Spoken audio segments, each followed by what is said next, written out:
beautiful souls. Welcome to Starseed Gathering, the beautiful podcast where I invite star seeds and healers and light workers to come and share their views about what they do, who they are, and why they came on to this spiritual path. So my name is Annabelle. I am a deep soul healer and an Akashic guide.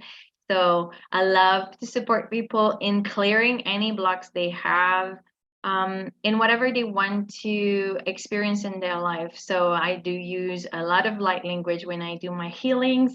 And I have this beautiful gift of seeing past lives that are blocking people. So that's also something that I love to use, whatever comes through, and all of the energies that I can see so that people feel more aligned after a session. So we have a beautiful guest today, Alessio. If you could, yeah, just share who you are, where you're at, and what you do, what are your gifts, and we'll chit chat about a few things together. Welcome. Oh, that's amazing. Thank you so much for having me. And yeah, on the first place, I just want to say what I do. What I do is like healing. So every kind of healing. I think every healer on this planet is called sometimes to heal different things. And they start with themselves usually, because many light workers, many healers go through a lot of stuff in their childhood somehow that brings many traumas that we will need to heal in the future, that like it's familiar. Everything looks familiar, sounds familiar. And our healing is like familiar. We are familiar with healing usually.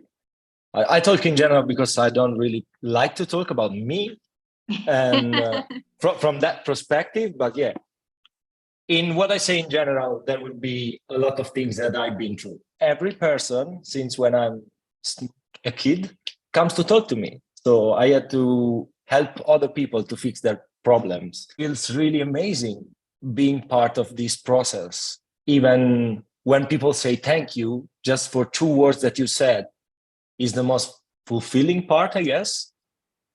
And I think you do the same, don't you? Yeah, you're so right. I think there's a few things that are coming up when you're saying, we have to heal ourselves. It's so true, because if you're really hurt and all of your inner child wounds are really, really deeply ingrained and you haven't looked at them, and you're reacting, you're feeling like a victim of your own life, and like everything just really heavy. It's hard, although people come to us anyway when we're in that, because I think most of us healers, we're really good at like taking a step back and seeing things from another's perspective. So people are like, wow, I had not seen it this way. And it just makes them feel comfortable. And I do feel that most of the healers, like workers, starseeds, we are kind of a magnet for other people. I know for me, if I'm walking or if I'm sitting somewhere, people will start talking to me. I don't have to engage in a conversation. They just usually do. They just come to us really, really easily, right? And also remembering that if you're in that path, you don't have to have everything healed before you start doing your own spiritual business. No. I think I've been saying that for many times, because if we would all wait till we're completely healed on all levels, we would never start. we start in the next life, maybe. Exactly. That's the chance somehow. Exactly. So it's very important to remember, if you're a few steps ahead, then you can help other people in the same way that what you went through. Usually most of us are supporting people with things that we went through. As you said, we have so many trauma, and once you start to heal them, you're like, man, I can look back and I know how it feels, and people see and feel that you understand them. That's why it's so easy, right? Yeah. And as long as you start healing, it's like you raise your state of consciousness. I want to say that it's like raising the consciousness. So you live like a better emotional life. Everything is better. You seem to be more happy with yourself. Nothing bothers you anymore like it was bothering you before. Because I was like in the process, I was really angry. There was a time in my life where I was really angry, and anger was everything I knew. So just I was reactive, like so much reacting to everything. And that brought me to unhappiness. I was really unhappy. I was really frustrated. I didn't know how to get on in life because everything was going so wrong. And every relationship also I had was based on this kind of, I wasn't really centered on my ego. So I was really in the process of understanding more, but not being the example of the teachings and the learnings that I was embracing somehow. And that was the hardest part of my life. But yeah, I think one book changed my experience completely. So before that book, everything was going bad. Then when I read that book, there was Emotional Intelligence from Daniel Goleman. That was like, it's not the book I will read now, because now it's like evolving more into spirituality. But emotionally, it really helped me to know where I was. So since that book, I say, okay, I'm here. What can I do to get better emotions, to get better, my life better? I wanted just my life better, to be better in everything. And then I started watching YouTube videos about that, and I started dealing with my emotions and start more accepting them. Because in the end, I found out that it was just a matter of acceptance. I didn't accept the fact that I was feeling bad or that I was feeling angry. And after 10 years, sometimes still anger comes up, but now I don't fight it. I just, okay, my ego is really angry today. I just say that. My ego is really angry today. I want to detach from it somehow. And I just, okay, let's try this way. And yeah, the emotional healing starts with a little bit of knowledge of where you are. And then from that point on, you start developing more tools in order to get better. And yeah, then spirituality helped me a lot.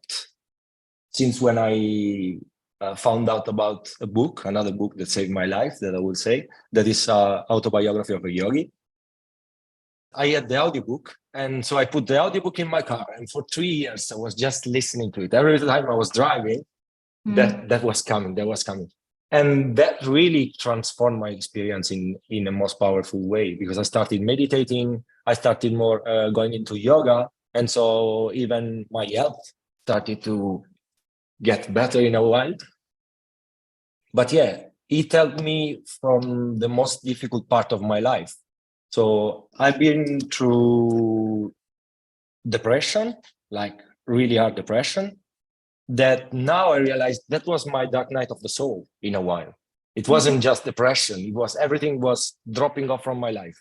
All the experiences I had before dropped.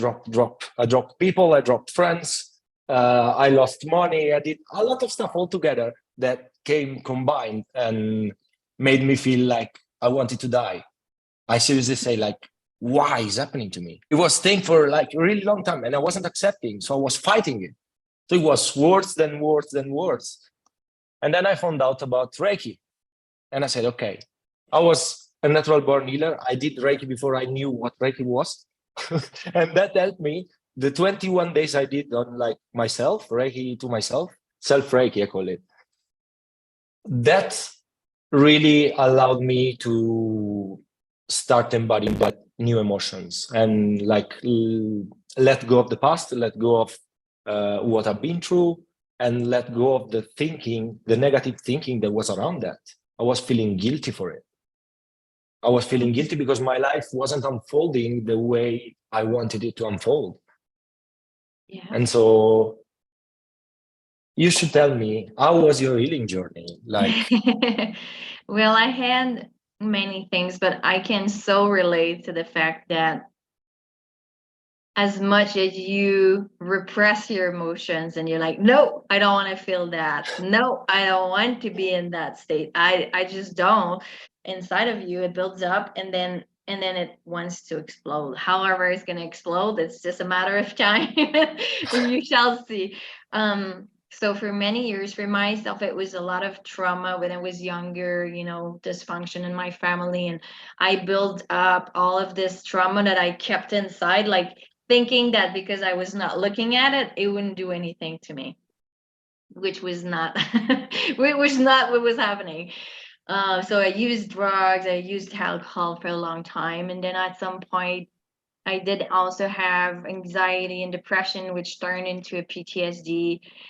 And that was actually exactly what you were saying. It was just like everything fell apart around me. And I was like, what the F is happening? Like, I'm not happy with my partner. I'm not happy with my family. I'm not happy at work. I don't like my life. I just don't know who I am at all. I just don't. And it was just, I could see like the level of awareness you were talking about, and, you know, that consciousness of saying, okay, I'm seeing that I'm not in alignment, but what do I do with that now? And I had a healer for a long time, and she was, you know, helping me clear past lives and things like that. And I was seeing her once in a while, but when I got to that very deep point in 2015, then I had to like just let go and say, like, you know what, I'm just feeling like this is how I am right now. And I think I didn't have the strength anyway to fight it at that point. I think it was just too much. I just continued working. Work has always been kind of, I'm a bit of a workaholic, but anyway, but I still could go deeper into my healing, and I accepted to see a counselor, and I continued a lot more sessions with my healer and understanding what all of that was coming from, and, you know, releasing the mask and identities I had created to myself. Like, I was such a people pleaser. Everybody was before me, but I was irritable. I was like tired. I was not happy. So I was kind of mad, but people pleasing. It's just like, what is that? So yeah, it was quite intense. And you know, more you heal the layers, more you peel your own layers, then you discover such a peace. And it's not a piece that I had ever touched before. And I was like, how could I have lived about 35, 36 years of my life without that peace? Now, if I'm not feeling peaceful, I'm like, okay, let's meditate. Let's do something about it. Let's heal whatever has to be healed. Yeah. I think it's even a matter of having the tools, because if you don't have the tools, you just, where do I start from? Like, Yeah. what's the starting point? Even understanding where you are, I think is like, it changed my experience. I'll tell you one thing that's amazing. And I think everybody in the light workers community knows that the scale of consciousness by Hawkins, no? That thing allowed me to see myself and where I was. So in learning that, I just started to work better because I was seeing things. Before that, I didn't see anything. I just saw, okay, I got problems. I don't know what problems they are. I can't get rid of the problems. And I'm stuck. Seriously, I'm stuck here. I can't do anything. Exactly. More powerful in with those tools, as you say. Yeah, I do agree. And I think that's the part of like our soul saying, like, okay, let's stop and let's build that toolbox of ours, because so far we've been trying to do did not work out so well. So let's find new tools that we can apply, and let's connect to where we're at without judging it, without wanting it to disappear, just accepting it. As you were saying, acceptance and allowing. I came to a point that I tried everything.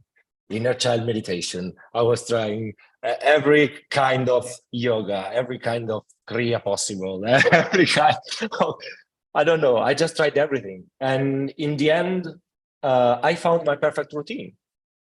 It's like something that you develop with time. You just start a process, and then I even started to, when I was depressed, I was smoking weed. And I had a long time where I was watching video, smoking weed and watching videos.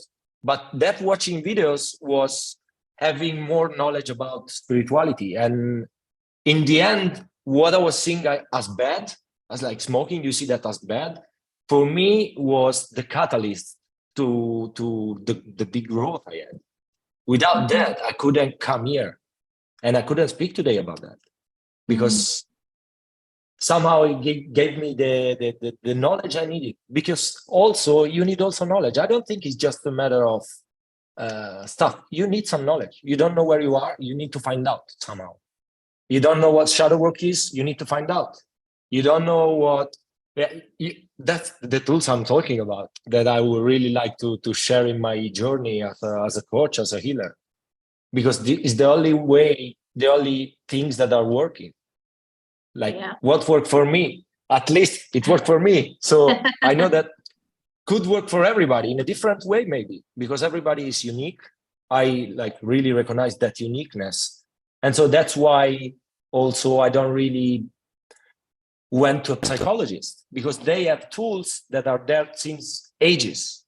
It's not modern stuff that is improving in a way, but it's not improving that spirituality is improving. Like I found that channel like way more powerful and way more driving. I have nothing against psychologists. I met many of them, and many of them are amazing. But I think also that light workers should go for the other part, at least for light workers. I agree with you. If you consider like yourself a light worker, you are here for the spiritual path. You're not here for like the normal stuff. Exactly. I feel you on that, because for me it was really helpful, and I think I needed, as you said, to understand where I was, because my life, when you have a PTSD, you can't go out without feeling stressed about everything. You're like, you're not even yourself anymore. I was not grounded. I didn't know what was happening. So I think when I actually, it took years, but when I actually found a good counselor, she put words and concept in my mind so I would understand like what was happening to me, and that was kind of helping me. But I think at some point you get to, okay, but what more? And I think our soul as light workers is just so expanded, and it knows so much that it wants to remember. It doesn't want to stay in a box of this, whatever, psychology, counseling, whatever it is. And we're not saying it's not helping, but at some point there's another part that your soul is like, well, your past life, your ancestral lineage, your DNA, like all of that has to be clear too, your inner child, like all of those. And I know that a lot of counselors also work with the inner child, but when we work at it energetically in spirituality, it's just very different way of doing it. So the methods that we are using are just different, and it's okay too. And I think, a combination could be good, and whatever you feel is right. I think for me, I always say to people, if you feel good after a session, that's because the session was good for you. That's all. You don't have to like overthink it. And if you're like keep wondering, why am I going to this person? Like even if it's like family members or families, we were talking about relationship earlier, as we evolve in state of consciousness, if people are not matching your frequency, you won't want to spend time with them because it just doesn't fit anymore. And it's nothing bad about it, but it can happen with a therapist. It can happen with everyone around you. So just being very aware how you feel when you're with people, because you're your own master in that sense of your soul, your body, your heart will tell you it's good for you. That's so true. Like I can relate so much to everything. I think even though we had different processes, yeah, we had almost the same stuff to work through.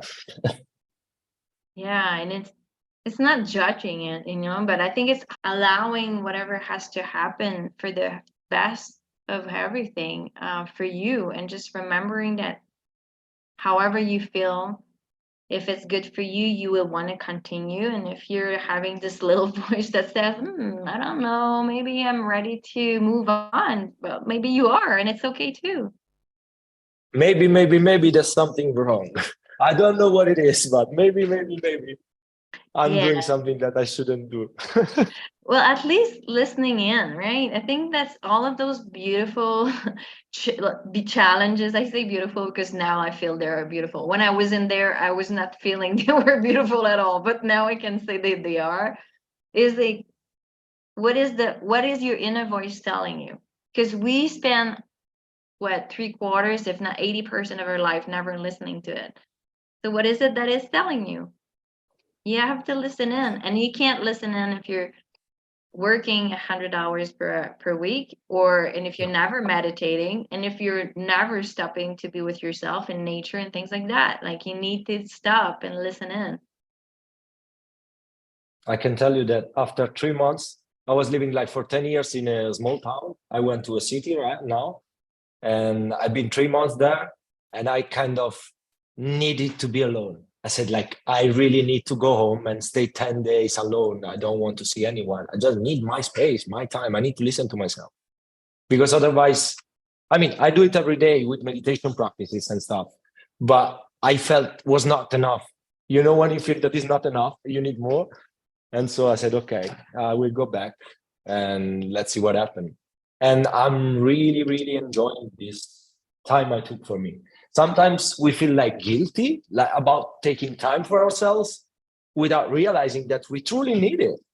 Like we need it. It's not something really weird to do. And people should understand that even in relationships, you are in a relationship, but yeah, if you don't have your own space, you get lost easy.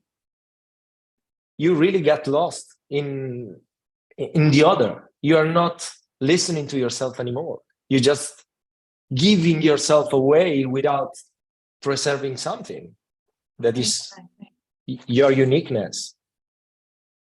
You just, I don't know. There was also a trouble for me that I had to work on, that I was always getting lost in relationships because I couldn't stay with myself. There was a kind of a distraction that I needed in order to not stay with myself because I didn't like what my mind was saying. I really didn't like it. Yeah. I get that. In order to transcend that, you need time with yourself. You need to start listening to yourself more and learning back how to breathe, because we forget also how to breathe in the process of stressing and having anxiety and being fully like occupied with society stuff, with your job. You got kids, you got the family, you need to prepare food, you need to do a lot of stuff, and you find out, I don't have time for me. And if you don't find that time, the body will force you to do it, because you will feel sick at a certain point and you will not know why, but that's the why. You need to listen.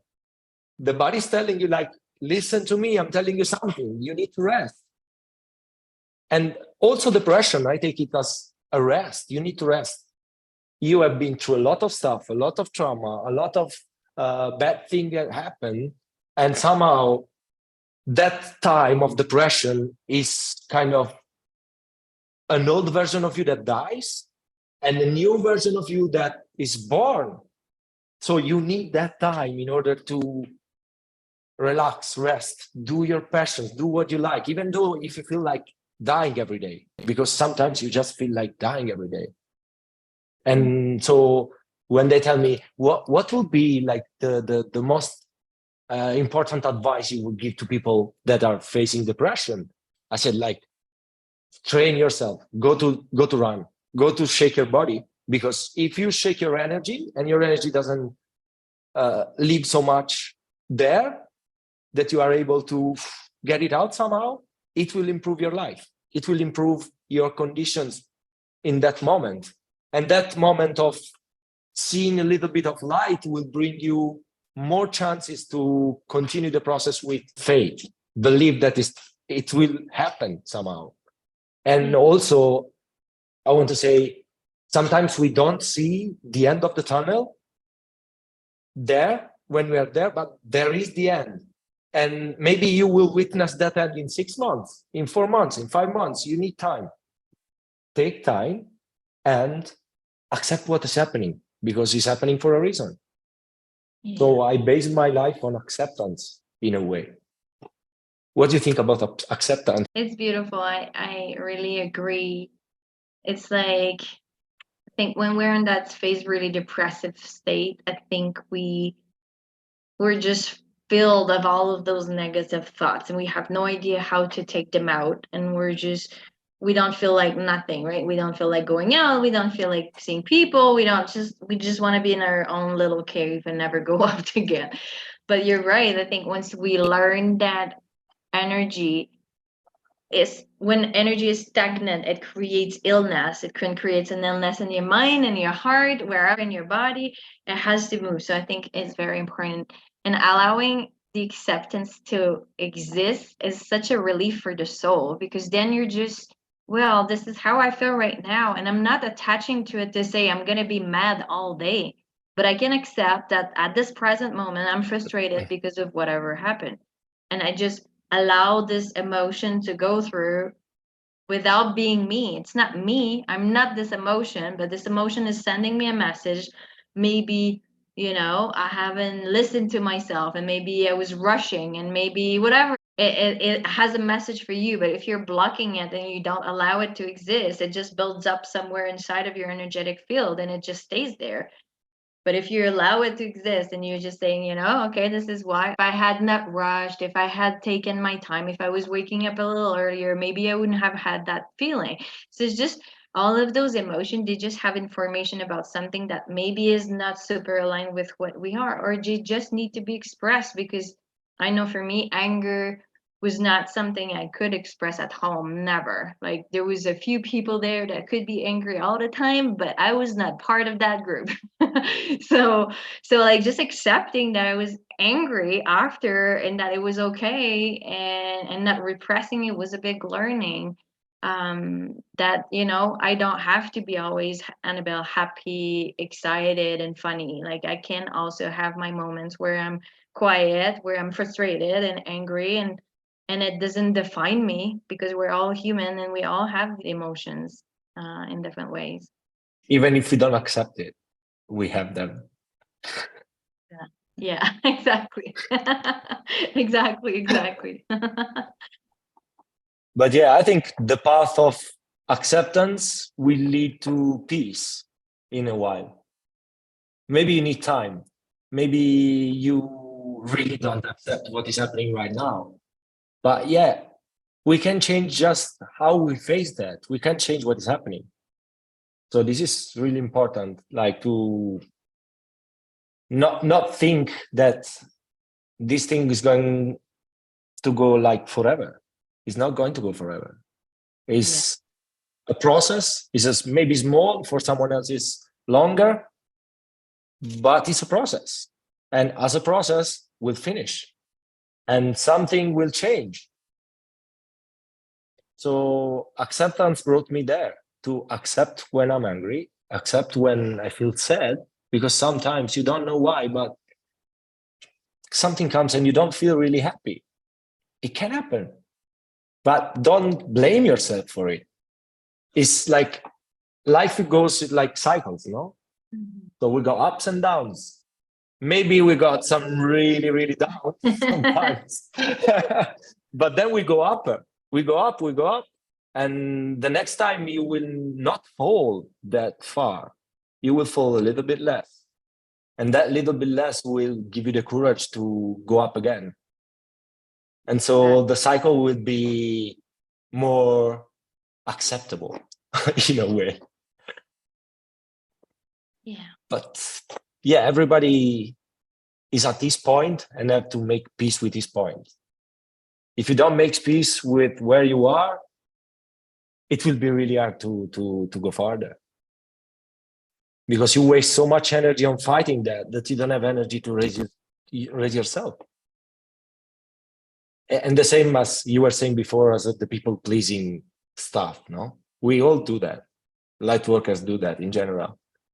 But I realized at a certain point that saying yes brought me to giving my energy just away. I didn't have energy to do stuff. I didn't have energy for working for my dreams. I didn't have, so I had to set boundaries. And another thing that changed my life in an impactful way was boundaries. Now I have my boundaries. If I don't feel like doing something, I don't say yes, I say no. I will not do it. Sorry, but I don't want to. It's just, I don't even say sorry about that. It's just like, I do it less and less, Also, that's a process. Because at the beginning, you apologize for everything because you are a people pleaser. So if you can't please someone, you just say, I'm sorry about that, but I had to do something. And get maybe excuses sometimes because you don't feel safe about saying no. But sometimes it's really helpful. How are you dealing with that? I'm curious about this. Yeah, I think for me it was really a big learning. At first, I was really bad at it. I remember being young and being exhausted because everybody would call me all the time and speak with me for hours because they had issues. And then I decided to go into social work path, which is not very surprising. Everybody was always looking out for like having advice on anything, and I would always say yes, or I would not want to go somewhere and I would go anyway. And you get this inner voice that was telling you not to go and you didn't listen to it because it takes time to actually understand what like intuition is and your inner voice. And then something would happen, like so I should have not gone because then I wouldn't have that negative feeling after, but I was just not there. It was like if whatever people around me wanted to do, that was okay with me. Like I had no real voice, for example. And then growing up at some point, I just decided it was too much. And then, as you said, like even as a social worker, I spent so much energy with everyone I was overworking. I was coming back home and I had no energy for anything else. Not my partner, not my dog, not myself. I couldn't it was just I was completely wiped out.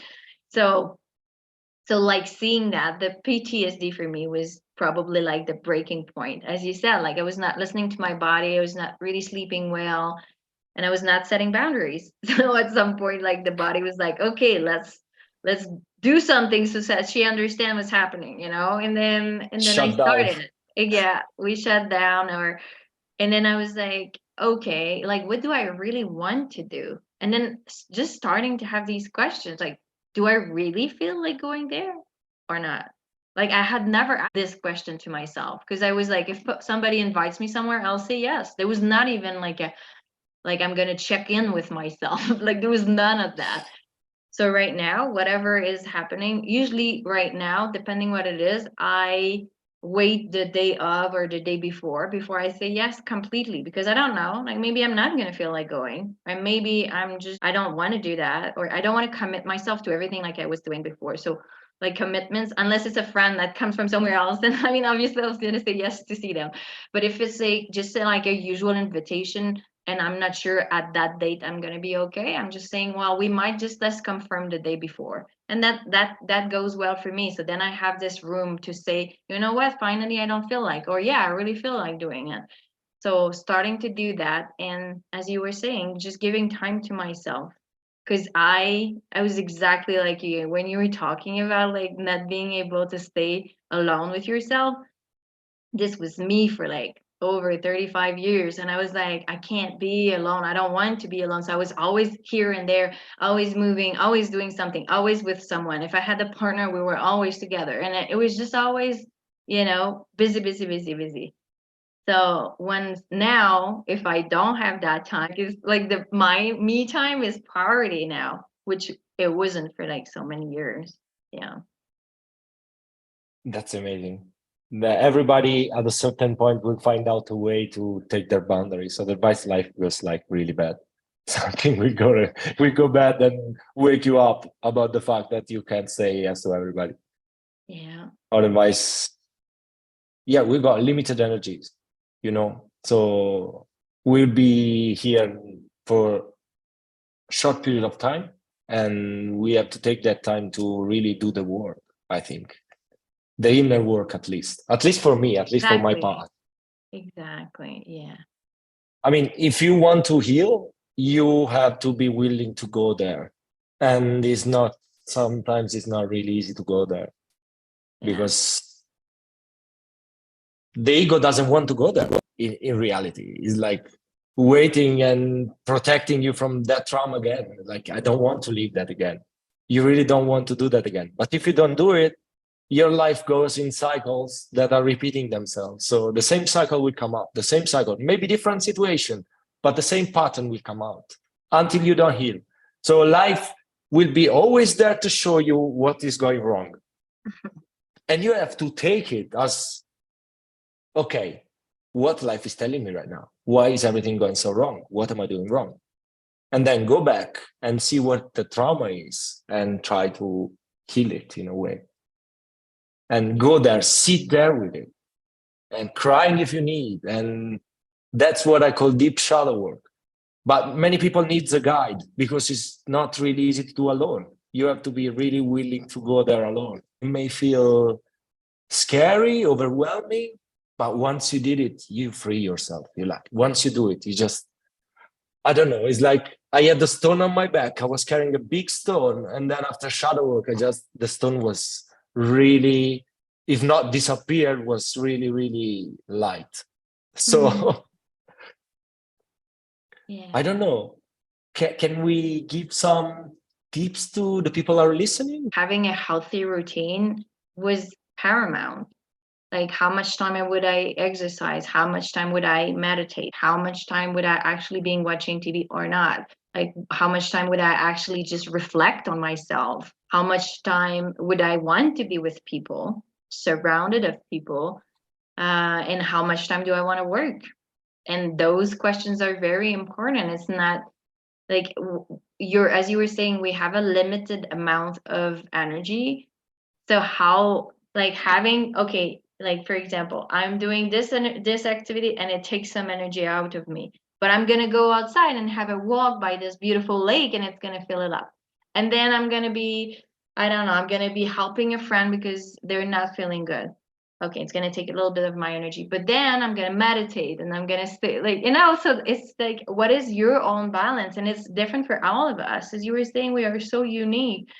So what is the best life that you can have? And I know some of you that are listening still have this 3D job that maybe don't like that much, but even if those hours are blocked, like, the rest of the time is yours. How do you want to spend it?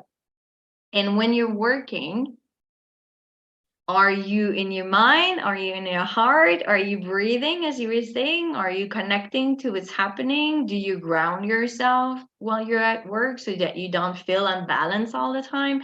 So I think those would be the few tips I would give to people. What would you like to share? It sounds really easy when you say to people, you need to be more present. And then you realize, like, what actually What does means that be mean? present. Yeah, Yeah. so be in your body, feel your body sometimes. Like, stop for a second and breathe. For me, like, I called it conscious breathing. And I do like sessions, even of 30 seconds of conscious breathing. So during the day, the thing that helped me the most, and I got alarms for it because maybe I forget. So when I remember, I do it, even though the alarm doesn't come out. But when the alarm comes out, I just, okay, it's time to breathe. I just sit for a while. It will be even 20 seconds, but I just close my eyes, touch my legs, and start feeling, well, I'm here, I'm sure, 100%. You want to do it for Yeah, everyone? we can do it together right now. Yeah. Okay, Yeah, cool. just, so close your eyes with me and just check in. What are your feelings? What do you hear? What are the sounds? What do you smell? Just fill up all the senses in a way and deep breathe.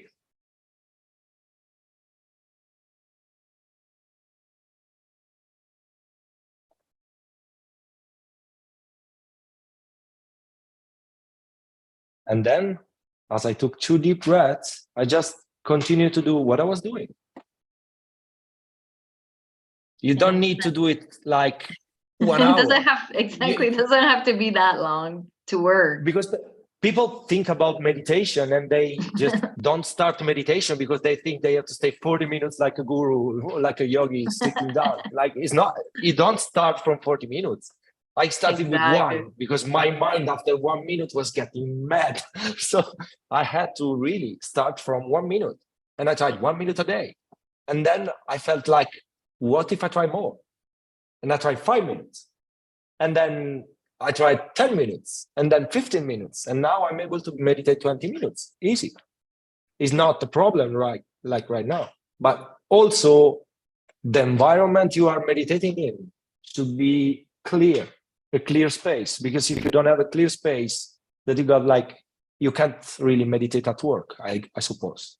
Because there's many mixed vibration around you that don't allow you to create that space. Meditation for me, create the space and meditate always on that space, because you will create momentum even in the energy that is around meditation, and you will find your space there. Yeah. And as long as you come back in that space, you will feel really you will feel ready to start new things. Yeah, I feel that. How do you do it? I do have, well, sometimes I like to go in nature and meditate in nature. Although if there are people around, like, I don't like that. I really like to be alone, and not worried about, if I have a dog. So like if my dog is gonna do, like, as you were saying, you need to have a space that is protected energetically, so that you can allow yourself to go deep into those states of surrendering. So it's the same, like for me, it's always the same spot in my home, and I really feel as soon as I sit on my mat that it's already like just sitting there already gives me those meditative states. But I've been meditating for a long time now, so as you were saying, like I didn't do 30 minutes meditation when I started. Like just a few minutes was really hard.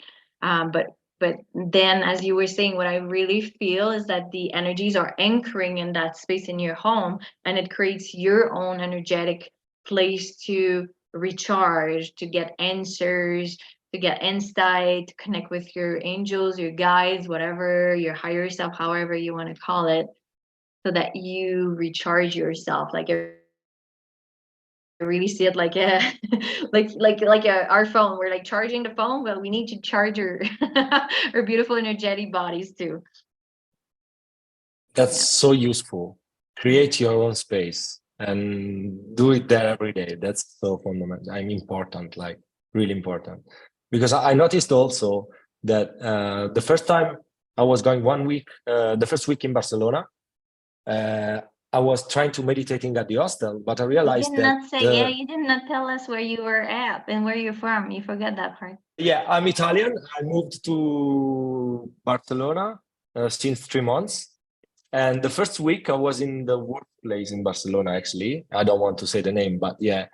And I had the hostel there. So I was trying every night to meditate, but I couldn't even get close to meditate. So I said, okay, when I will leave the hostel, I will, even if I was going outside at the park, in that place, I couldn't meditate. I had to find ways to go far away, to go like in some safe space in order to allow myself to go there. Otherwise, I was just my mind rolling and nothing else. But yeah, I'm a coach, I'm a healer, and I help people to get better emotions in reality. That's my job. So through many tools that I got with the experience, with time, I allow people to have their own space in a conversation, feel safe, and go deep within themselves. That is what the coach should do. Is like even what the psychologist does is the same. It's just they create the space for you to think, because you have so many things to think about that you never create that space. That's why 1 hour a week is really important, to take yourself into that space in order to see where you are, in order to see where you want to go, in order to see and change the vision you have for your life or for your future life. So I'm really happy about that. I'm really actually happy about this podcast. It was really amazing to share all this stuff with you. And I found out like that all light workers are really similar in a way. Yes. I think we have similar ways of living, similar experiences. We all have our unique path, but yeah, we have similar patterns. I think so. So if people want to get in touch with you because you're interested in working with you, we'll leave your contact information at the bottom of this podcast so that people can connect with you. For now, I got just the email because I'm building up my business online. I didn't start the online until now. So I will leave the email if someone wants. Perfect. I see a lot of men coming out as healers and coaches, and I'm just really happy to see that. Not saying that it's not beautiful when it's a woman, but it's nice to see that more men are actually, you know, open to help others and follow their guidance and have this similar mission. I think it's just, we need both, right? We need men and women. So it's Yeah, beautiful. Yeah.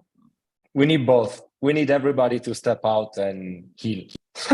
Exactly. Yeah, we need everybody at the forefront, because ascension is not an easy walk in the park, but when we have the guidance, the support, then it's so much easier. So we look forward for hearing from you later, beautiful soul. Thank you so much, Alessio, for this Thank you so beautiful much. meeting. And yeah, and we hope everyone has gotten something positive from this talk, and we will talk to you soon. Bye, everyone. Bye bye. Thank you.